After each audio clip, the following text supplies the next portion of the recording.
Thank you Once so again, most much. welcome.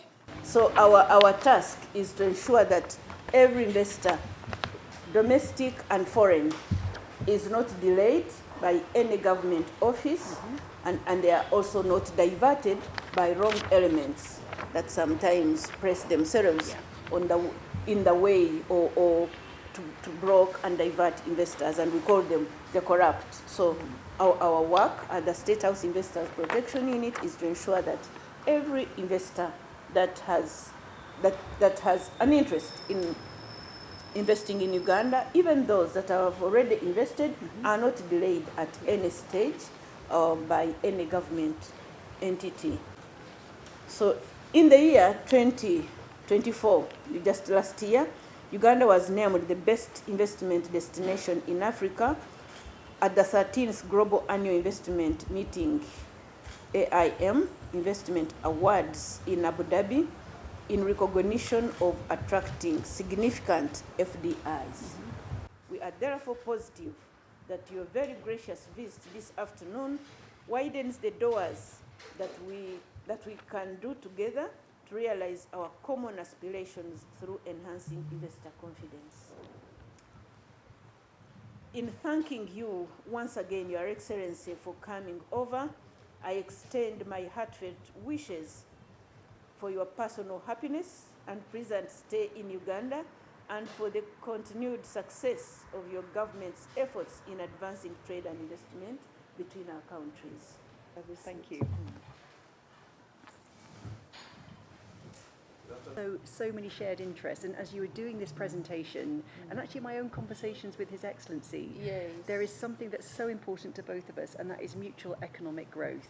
You know, how can we make Uganda an even more attractive destination to UK businesses and investors, and how can we help make the UK attractive to Uganda businesses and investors too? And you'll see, I'm sure, over the last sort of 6 to 9 months since I've been in, you'll see a real focus actually on growth and on business. Because actually we think that helps both of our countries, and we think it helps everybody, wherever you happen to be in the country, whether you're a woman, whether you're a young person. You know, there's actually growth. It's a rising tide that lifts all boats. So you'll see us put a lot of focus in that. And that's why I think this was such an important conversation for us, because part of the confidence that I can give to the British business community comes from knowing that actually the State House Investors Protection Unit is here. It is here. And I think that's very important, because our portfolio here is growing. So we've got about £1 billion in our UK export finance pipeline. That's underpinning everything from roads to infrastructure to improving post-harvest losses to supporting tourism. So the ATMs, I go to bed dreaming of the ATMs, so in lots of ways, because actually, so we've got the UK export finance, we've got British international investment, obviously about a 200 odd million portfolio here. Wonderful. We've got a growing British Chamber of Commerce that brings together all of the sort of responsible British businesses, including many, many big names together. We support on access to finance, whether it's our work with Bank of Uganda and others on agricultural finance, the climate finance unit. So many, many different elements where we're trying to work together on growth. And the reason why we're doing it is Uganda is an attractive investment destination. Not just Uganda, but the gateway to the East African community in Kamesa. We have many businesses that are very positive. They come, they stay, and they grow. We also have businesses that struggle. They struggle with corruption, they struggle with governance issues. Businesses get worried about violence around election times. Kawempe North did have a big impact actually on many business delegations.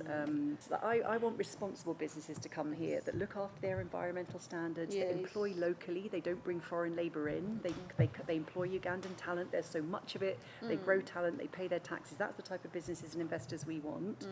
And the things that you've shown here are the things that they tell me they want. They want things to be predictable. Anything that's like a one-stop shop.